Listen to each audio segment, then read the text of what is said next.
la charla de hoy tiene que ver con el espiritismo. Apá. Y estoy escuchando a Rolando Hanglin que tiene una sección en donde los oyentes cuentan sus experiencias, digamos, de ultratumba o de experiencias inexplicables, por decirlo así, ¿no? Que a uno se le apareció la viuda, hoy había una señora que había visto una luz que iba desde la heladera hasta la cuna de su hijo. No se rían porque si no está siguiendo. Bueno, no. Nadie lo va a llamar más a Hanglin. Claro, tómelo con seriedad. Hanglin hace como que no se ríe en el programa y le cuesta mucho. y nos vamos a reír nosotros aquí, que son oyentes ajenos. Claro. No. No. Pero bueno, y le voy a preguntar entonces, Sí. a ver si tiene algún oyente espiritista. Para que nos invite, y podemos ir nosotros a una sesión de espiritismo y después venimos aquí y le contamos. Contamos a la gente, o incluso la grabamos, y después la transmitimos, la sesión de espiritismo. Incluso podemos, incluso ya lo dije muchas veces, podemos también, que es mejor, ¿no? Llevar el grabador escondido.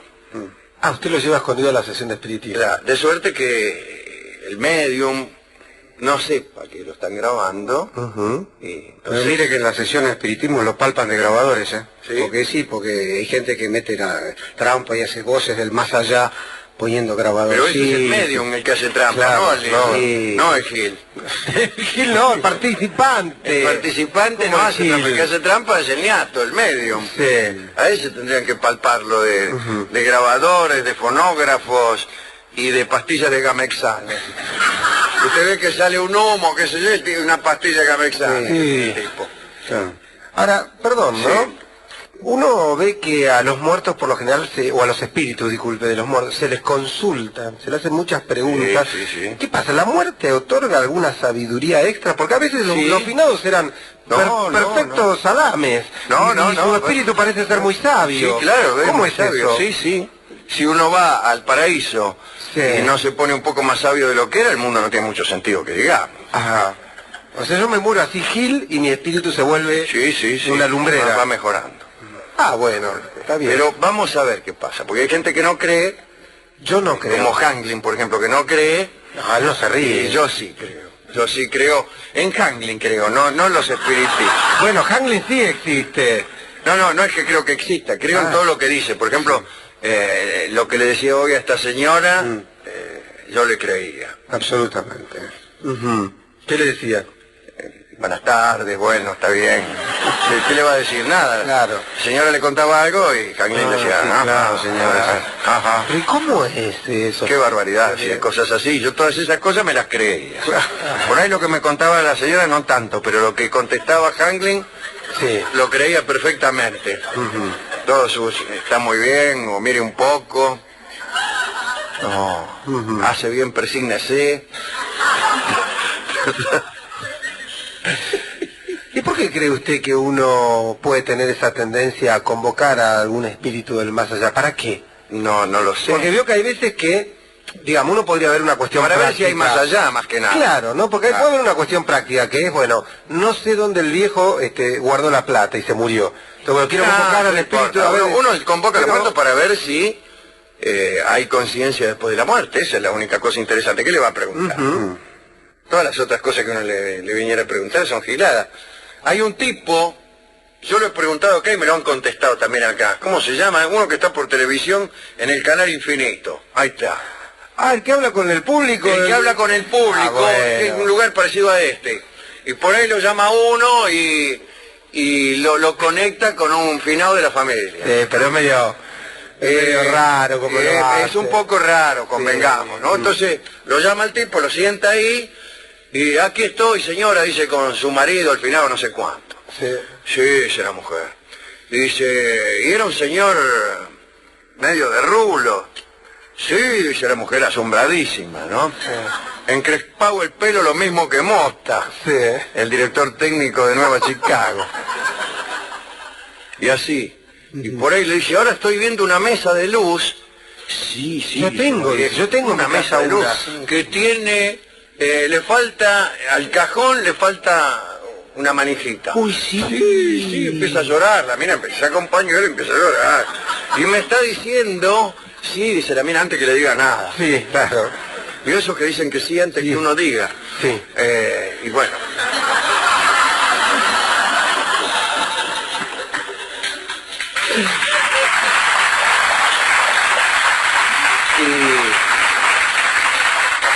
¿Usted haría bien ese programa? ¿De qué? ¿Haciendo de Gil? No. Porque veo cómo es. El tipo dice, hay un espíritu. Es un hombre de bigotes, no muy alto. Mi marido, dice una vez, porque él no tuvo un petizo de bigotes que se haya muerto. Claro. Y entonces el tipo la va guiando. Digo, usted que es muy hábil para percibir ciertos cambios en los discursos de la gente, podría llevar adelante ese tipo de programa me ofrecieron reemplazarlo porque el tipo se va de vacaciones. ¿Ah, sí? ¿Lo va a hacer? ¿Pero cómo se llama el programa? ¿Nadie se acuerda? No. Hablando con los... No somos nada, que sí, algo así. Bueno, se debe llamar. vamos a ver qué dice este informe que tenemos hoy. Hablaremos entonces de algunos mediums célebres, o no tanto. Aquí ya hemos hablado, en este mismo foro, o en otros parecidos, o en otros lejanamente parecidos, de los inicios del espiritismo, de las hermanitas Fox, de Allan Kardec, o Allan Kardec, porque vivía en Francia. Contamos lo que sucedió con el físico William Crookes, que se enamoró de un fantasma. Después de todo, como cualquiera, como es fatal que suceda, ¿no? ¿De qué otra cosa se enamora uno sino de fantasmas? Hemos contado también que Víctor Hugo era medium, si lo miraban con un ojo solo. Hemos contado sesiones de espiritismo que tenían mucho de literatura, donde se presentaban fantasmas de escritores ilustres que, accediendo a pedidos de la concurrencia, escribían alguna cosa, ¿no? Y a eso los convocaba Víctor Hugo, que desde luego tenía suficiente habilidad, no sé si como medium, pero seguramente como escritor, como para acercarse al estilo de cada uno de sus convocados. Hoy hablaremos primeramente de Joseph Weisenberg, que nació en 1855 en Berlín. A los 42 años dijo que se le había aparecido Cristo, nadie menos, y que le confirió dos dones, el de curar y el de comunicarse con los muertos. Weisenberg se encargó de que muchos se enteraran de la suerte que había tenido, y al poco tiempo la casa se le llenó de gente, imagínense. Vecinos que ora querían curarse de algún mal, ora querían comunicarse con los que no habían podido curarse de un mal. Los vecinos de la cuadra aseguraban que Weisenberg hacía no menos de 4 o 5 milagros por día. Epa.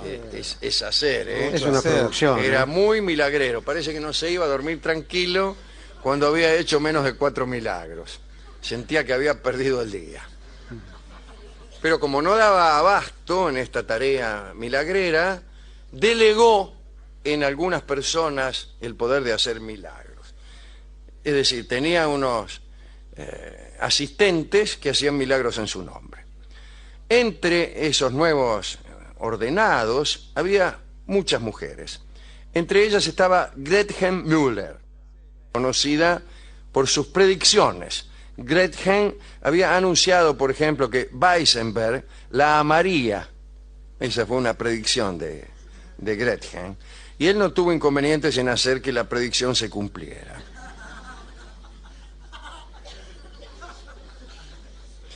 Como medium, Weisenberg formó un grupo que se llamó Asociación Cristiana de los Serios Buscadores del Más Allá y de los Verdaderos Adeptos. Así se llamaba.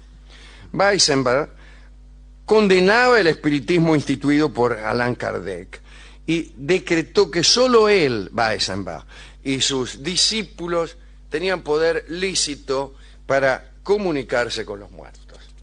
Es decir, que el resto de los que tenían poder lo tenían, pero de carácter ilícito. Se trataría de comunicaciones clandestinas con los muertos que no eran realizadas conforme a derecho, pienso yo. Todos los miércoles Weisenberg se quedaba encerrado en una habitación donde nadie más que él y algunos seguidores tenían autorización para entrar. De esa habitación salía después de tener encuentros con personajes del más allá. Su más frecuente visitante era Bismarck, el canciller de hierro.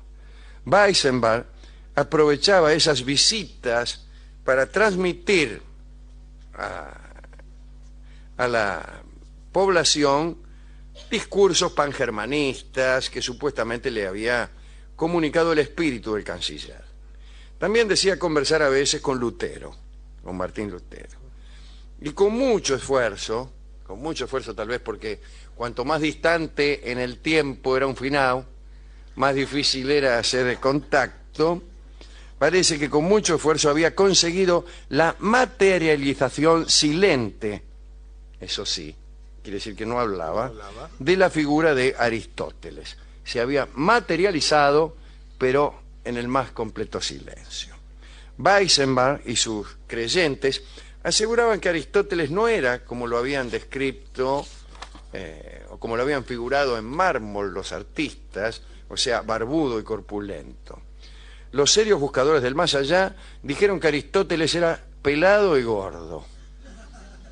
Esto provocó una polémica con espiritistas de otras cofradías, como por ejemplo Harold Lloyd, que ya había convocado a Aristóteles y había visto que efectivamente era corpulento y barbudo, tal como los mármoles griegos lo sugerían.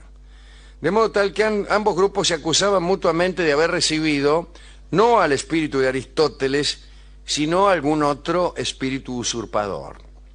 Es curioso que ninguno decía que no había tales espíritus y que todos eran inventos. No. Decían que había un espíritu colado que asumía engañosamente el papel de Aristóteles. Pero no decían, aquel no convoca espíritu alguno. No, convoca un espíritu que no es el de Aristóteles, sino el de cualquiera. Bueno, convocar a un espíritu, sea el de Aristóteles o de Juan Pérez, es una cosa.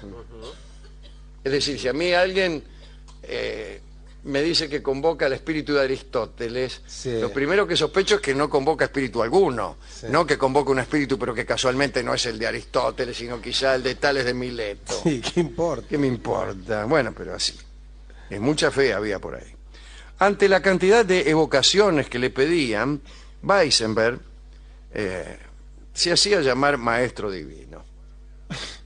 Modestamente. Sí. Presénteme sencillo, por favor, señor Carrizo. Dígame maestro divino, nada más. Sí. Con confianza. Como he dicho, había transmitido una parte de sus poderes a sus discípulos, pero estos le debían una completa obediencia.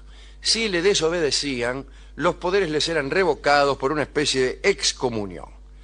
A comienzos del siglo XX, el maestro divino, vamos a llamarlo así, inauguró en Berlín un templo, pero un templo muy, muy grande y muy bien puesto, Tanto es así que podía albergar a unos 3.000 fieles. Finalmente, Weisenberg se murió. Se murió y los serios buscadores del más allá siguieron, incluso convocándolo al propio Weisenberg, hasta que los nazis le prohibieron las reuniones.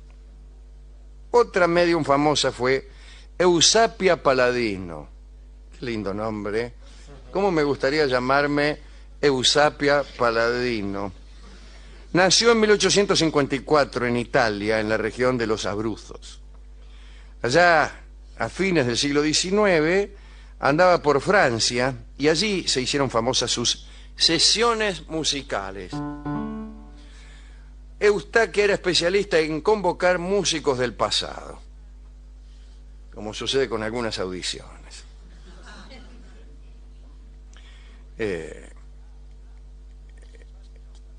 Tenía nada menos que a Camilo Flammarion, el famoso astrónomo, como cliente, y también al señor Jove da Fontenua, que era músico aficionado. Bueno, y estos dos clientes escribieron mucho acerca de las sesiones con Eusapia. Desde luego, en esas sesiones o en esos escritos uno se imagina que va a haber mesas voladoras, luminosidades, golpes sorpresivos. Había un poco de eso, pero lo más interesante eran los conciertos que daban los espíritus oportunamente llamados. Por ejemplo, en el salón de Monsieur y Madame de Blech se dispuso una serie de instrumentos que, convocados los finados músicos, empezaron a sonar solos y maravillosamente. O sea, no es que se produjera la materialización del músico, sino que la música era ejecutada por alguien o por algo. Dicen que Beethoven tocó para ellos, pero poco. Lo convocaron y estaba ahí el de Fontenua, que era un violinista pero malo, y que al rato de empezar a tocar Van Beethoven, tomó su violín y trató de acompañarlo. Y lo único que consiguió es que todo volviera a silenciarse, ya que el bueno de Beethoven se las tomó. No le gustó que el otro se le pusiera también. Sí, estoy tocando yo, que tocar Beethoven, el tipo así, haciéndole armonía de violín como Juan D'Arienzo.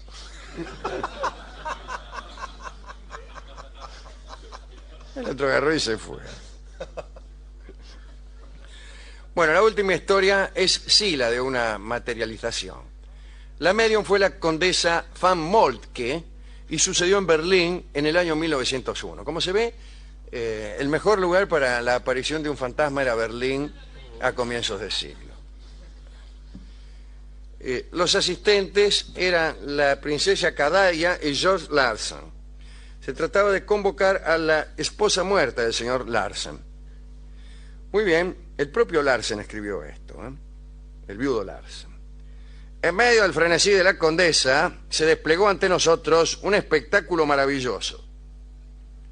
Vimos a una esbelta mujer vestida como una recién casada, con un velo en su rostro. Cuando la aparición corrió su velo, llegó mi dicha y mi espanto. 12 años antes, yo había llevado a esa mujer al altar. Todo esto lo escribía Larsen. Parece que el espíritu de la mujer de Larsen se acercó a él y lo abrazó. A requerimiento del propio Larsen, su esposa le entregó un trozo del velo que Larsen debió conservar como un valioso tesoro mientras vivió.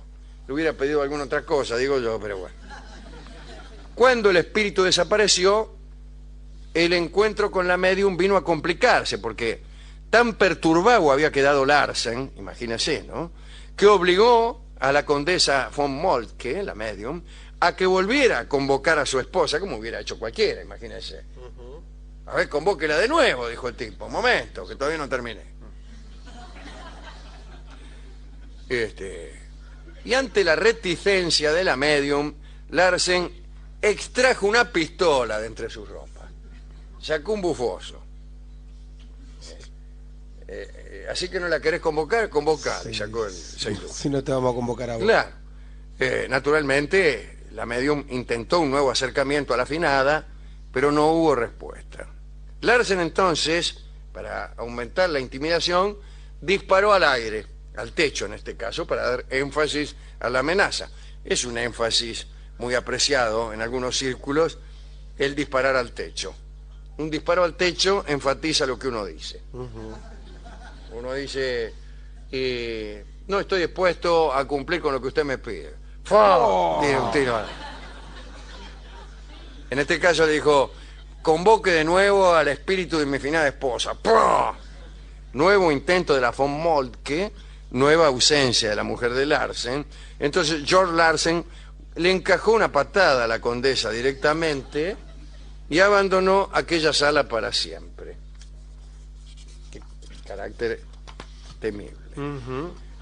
Pero empezó a concurrir a otras sesiones de espiritismo y a amenazar a otras médiums, sin que la esposa compareciese en lo más mínimo. Finalmente terminó detenido y lo condenaron a 1 año de prisión, acusado de amenazar médiums con una pistola. Ya se sabe que en Alemania la pena por amenazar medium con una pistola intentando que esta persona viniera a convocar a nuestra esposa fallecida merece 1 año de prisión. Y lamentablemente no sabemos qué fue de Larsen cuando salió de la cárcel.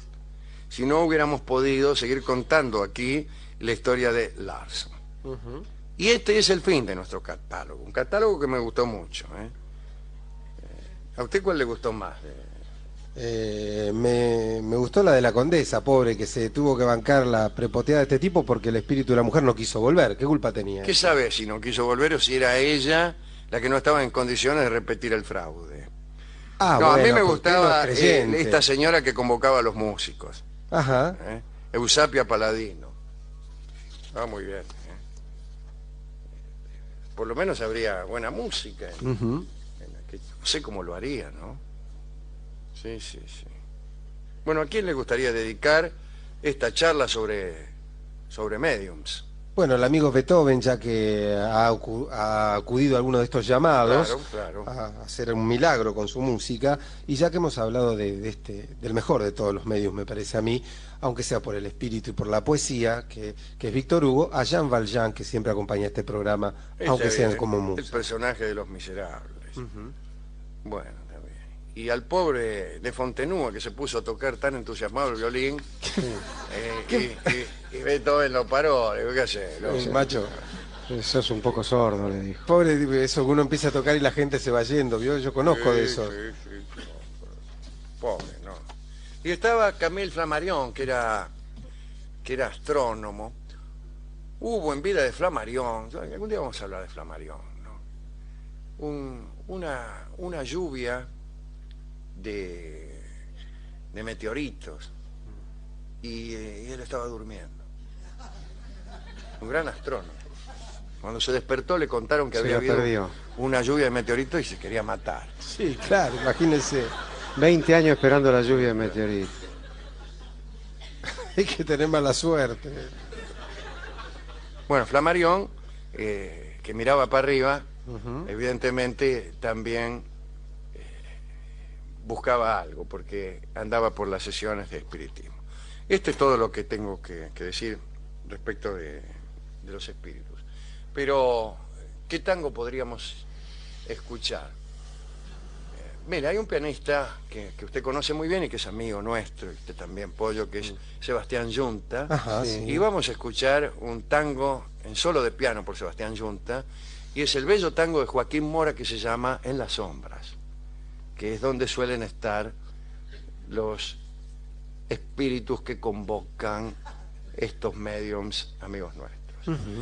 También cierro esta charla con la promesa de traer aquí mismo, bien pronto, un medium, o de asumir nosotros mismos alguno de los poderes que tenemos. Yo no estoy seguro de lo que les estoy prometiendo, pero una vez lo hicimos. Sí.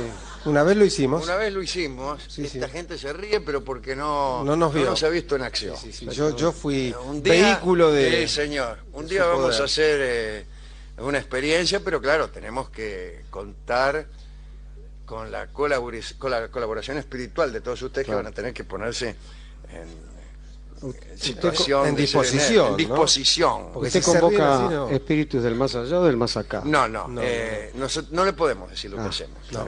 No le podemos decir lo que hacemos. No le vamos a adelantar nada. No le vamos a adelantar nada, pero un día que estemos también, tenemos que estar en dedos. Sí, claro. Cierto, Tenemos que estar muy inspirados, tenemos que sentir que hay una conexión, los gente, astros deben ser propicios, Sí. y ahí algo vamos. Y si no, convocaremos a algunos medios profesionales que sabemos que atienden cualquier día. Sí.